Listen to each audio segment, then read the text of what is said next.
Today we have the great pleasure of a conversation with two leaders of our GTA's business community, DeMarco and Zenon Radewych of Citizen Care Pod Corporation.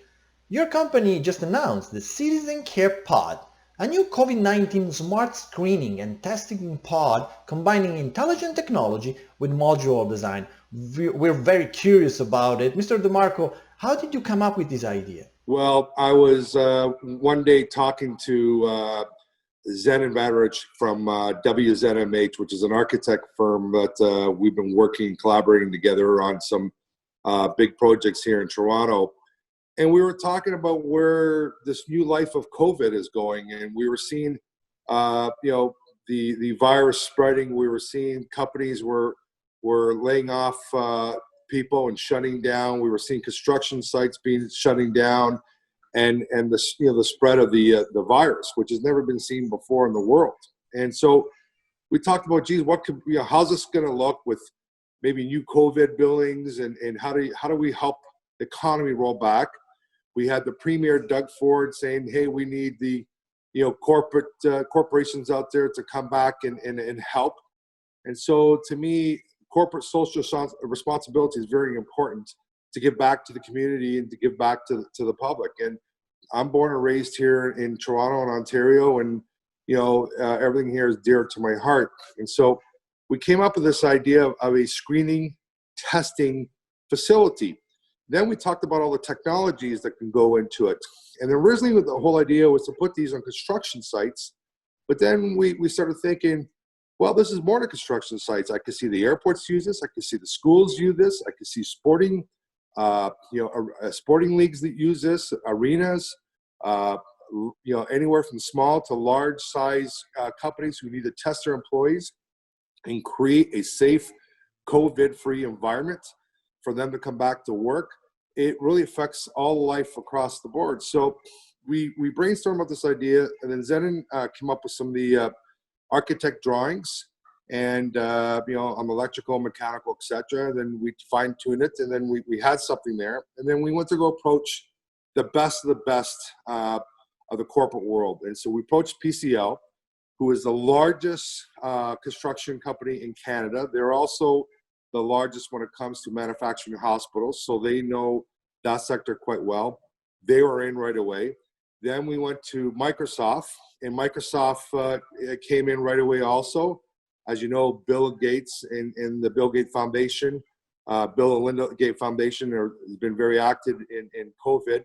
And so Microsoft came in and brought a lot of technology partners to the table, and they've opened up a lot of doors, and they've been a great partner for us in this strategically and technology-wise. And so the group keeps on growing, and there's going to be more announcements down the road. And so we had a prototype built probably 2.5 weeks. One in PCL Agile plant in Etobicoke, which is Doug Ford's backyard. And we had two there, and we had two built out in Edmonton. And so the beauty about these pods, they're retrofitted shipping containers, and they're turned into medical high-grade units that are safe for the frontline workers. They're portable. It protects the public also to a certain degree, because when somebody does a COVID test and do the swab test, technically the frontline worker has to change their PPEs after every single test. Well, there's a shortage of PPE out there, and so that's probably not happening as much as it should be. And having these citizen care pods that are portable will allow safe conduction of tests, both for the frontline workers and for the public. And, Antonio, it was alarming to me that I was reading some newspaper articles, and we were seeing stories that 50 people a day, 50 frontline workers a day were being tested positive. So, we all know what's been happening in long-term care homes. We know the challenge that the hospitals have. So we feel this is a good solution for everybody across the board and for the governments. Mr. Radewych, you're the engineering mind behind this pod. Can you tell us something more about its technology? So the whole idea about the engineering philosophy is to create an environment, basically a building, that provides a lot of safety for the frontline workers who are actually doing the testing. So basically, The sea container is a building in essence. It's a very small building, and we locate these buildings, these little pods, outside of the front entrances to various facilities. And by having a separate little building and having the frontline workers inside separated physically from the people that are outside being tested, we've created a very safe environment. And we do that in many different ways. And one of the ways that we do that is we create a pressurized environment inside the actual unit. So air from the outside doesn't actually enter the inside in terms of viruses and things like that. And we also then utilize the window design that allows the testers to basically safely test the people that are coming up to the actual windows. And the other component that we've done is integrate technology into the actual unit. So using technology, Internet of Things, sensors, speakers, special cameras, we're able to understand how many people are standing outside. Are they standing a safe distance apart? Are they wearing face masks or not? So technology combined with the unit provides a solution, an engineered solution that creates a very safe solution for doing the testing of the COVID-19 virus. This unit created for the GTA, for Toronto, for bigger areas, for the whole country?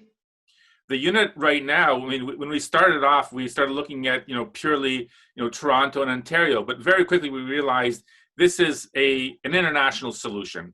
And the beauty about the sea container is that it's very mobile. I mean, sea containers go on ships and travel across the oceans.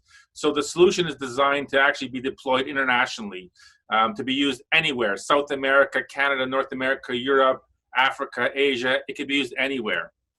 Another question I have, maybe more of on a personal note. Sure. How did your personal or family life in this difficult time influence your decision to create something like this? Well, it's important to me I have a 6-year-old daughter, and it's important to me to show her the importance of working with charities, giving back to the community. We're very fortunate in our family. She's very fortunate. We have a good, healthy family, but we need to always come back and help the community. And there's a lot of people who are not as fortunate, and COVID has affected a lot of families out there. So showing her what we're doing here was important to me. And the other personal note is that we've been kind of isolated in our home since March. So it gave me a lot more time with my family, which to me was important, because it builds a bond with your kids. And I also have my nephew and nieces here too, so that was great. But also it allowed me to work from home, but also be with my family at home. So the quality of life in that aspect was dramatically improved. I really enjoy it, and it's going to be difficult for me to go back to being away from my family as much, where I could work probably more from home and be effective. And we've seen technology allow us to do that. And I think you're going to see a real big shift in people's personal lives, where they're going to work more from home and spend more time with the family. I think the days of going to a downtown office 5 days a week and driving 3 hours a day in the traffic, or going in the subways or trains, I think you're going to see a pretty fundamental shift on people's lifestyle. Thank you, Mr. DeMarco. Thank you, Mr. Radewych. A very incredible Canadian invention indeed. Thank you for being with us.